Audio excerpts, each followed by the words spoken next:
gospel of grace happened and it started, and the message started spreading throughout the centuries, it made it to us. We're here in Jerusalem together. I tell you what, I couldn't be happier. What I love is that not only are we all gathered here, but we get to invite you right in to enjoy this beautiful night. And boy, this is our first day together. It's so good to see you guys. Y'all just look so good and vibrant. We've got spread across the southern steps right here where Jesus walked, and I couldn't be happier than to do what we're doing today. We need to welcome those that are viewing. Come on, welcome the world to Jerusalem. Look, it's a little unfair. You got to be here, but at least we are bringing everyone that's watching around the world. Keep waving, come on. Everyone around to the camera. Everyone over there, everyone up here, wave, everyone. We're welcoming you wherever you're watching around the world. This is Jerusalem, Israel, and it is nothing better that I can ever think of doing than making welcome to the stage New Creation Pastor Joseph Prince. Come on.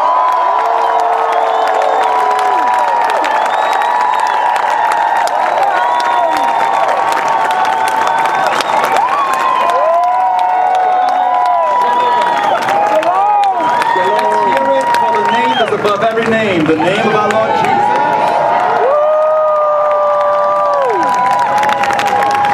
Amen. You are highly favored, deeply loved, greatly blessed. I think you are from our church.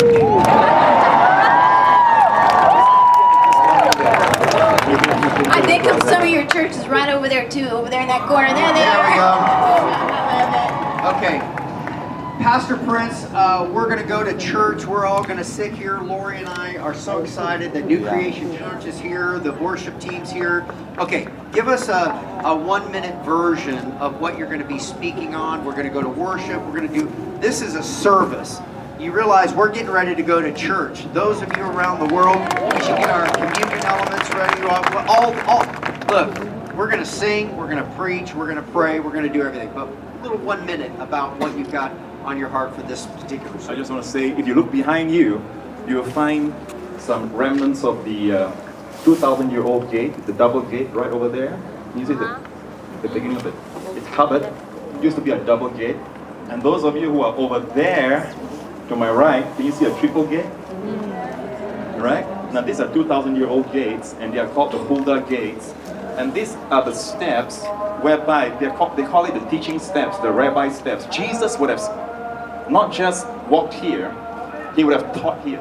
So every time when I'm preaching and I'm sharing about Jesus' teaching in the temple, the word temple there is not necessarily inside the precincts, but the word Hiron means the outskirts as well. All right, and where the rabbis would teach would be right here.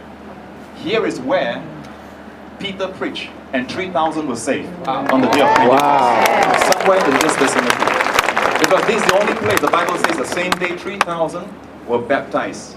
Those that gladly received the word were baptized. And this is the only place in Jerusalem that has this number of mikveh pools, which is baptismal pools. You see all this over here? And behind us, you will find baptismal pools. They have found the largest number of mikveh pools of any place in Jerusalem. So 3,000 have been easily baptized, or else think about the logistics of 3,000 people getting baptized. So you are now in the very place where it all happened. If you just tuned in, we have assembled from all over the world. This group has come from America and Singapore and Brazil and Africa. We're here together and we welcome you. There are many, many people watching. Wherever there's electricity in the world, there's somebody that can tune on to the signal of Trinity Broadcasting Network, and there's nothing more important than the gospel of grace to this network and to the people that it's going to change their. It is the message. It is the message that is going to change the world. Okay, in Dallas, Texas, we were together. You talked about a double curse, about someone that would teach something different. Give me a minute on that, and then worship. Here we go. The Apostle Paul says in Galatians chapter 1, I'm shocked, I marvel that you are so soon removed from him who called you into the grace of Christ unto another gospel. Now, what is another gospel? he says that you have been removed from the grace of Christ unto another gospel. That tells us that another gospel is anything that's not the grace of Christ. Wow. But today, the inversion has happened. It is as if when you preach grace, it is another gospel. Wow. This is the coup de grace, I can't even say grace because it's grace, of the devil, in that he has managed to infiltrate the church with this lying doctrine and a false gospel, another Jesus, another spirit. And then Paul goes on to say in Galatians 1, I say unto you, though we, including himself, or an angel from heaven, not an angel from hell, though we or an angel from heaven preach any other gospel to you than what we have preached unto you, let him be accursed. And he says, I say again, if anyone preach any other gospel than what we have preached unto you, let him be accursed. He said it twice, just in case we missed it. And I learned a long time ago that it's better to be under the blessing than under the curse. Amen. And in this case, it's not just a blessing, it's not just a curse, it's a double curse. And I figured that if I preach the gospel of Jesus Christ and I preach the gospel of grace, I'll be doubly blessed. Wow. Amen. That's a long time. Why is it that you would put a curse on any other preacher? I mean, God, I know God is loving, full of compassion, and He's merciful, gracious. Why would you put a curse, a double curse on any preacher? I don't want anyone to be under curse. Lord, why would you do that? He says that because I love the people, and I'm going to stop anyone that preaches any other gospel. In other words, if they preach, the curse means they'll be stopped in their tracks. I don't want to elaborate what the curse is, but whatever it is, it will immobilize you. You will not be resourced. You will not be supplied. Your health can be affected so that you won't be propagating this lying gospel. So God is restoring the gospel of Jesus Christ, and for such a time as this, man, God put you right in the middle of what TBN is doing.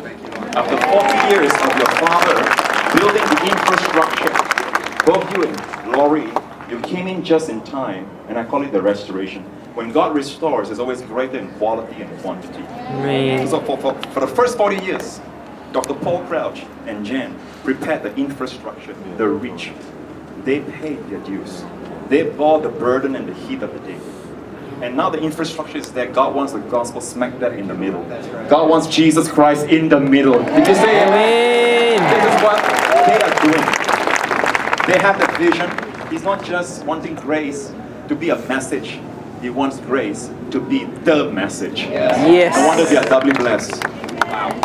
You know, if you just tuned in, one of the things that we did recently, you're watching us now. This is the very beginning of the G16 tour. These sweet people that are now waving right now and smiling, they are here in Jerusalem, Israel. And I wanted to make sure that everyone knows that just recently we added to the morning lineup Pastor Joseph and Pastor Joel Osteen. Wake up to hope and grace, 7 a.m. Eastern and Pacific, 6 Central. And we've noticed a little change to the network. About 1 million new viewers to the Trinity Broadcasting Network in January of 2016 alone. And I'm telling you something, everyone wanting to wake up to hope and grace. 7 a.m. Central, 7 a.m. Eastern and Pacific, 6 Central. Grace, 7:30 Central, 6:30 Central, 7:30 Pacific and Eastern. Okay, now, all right.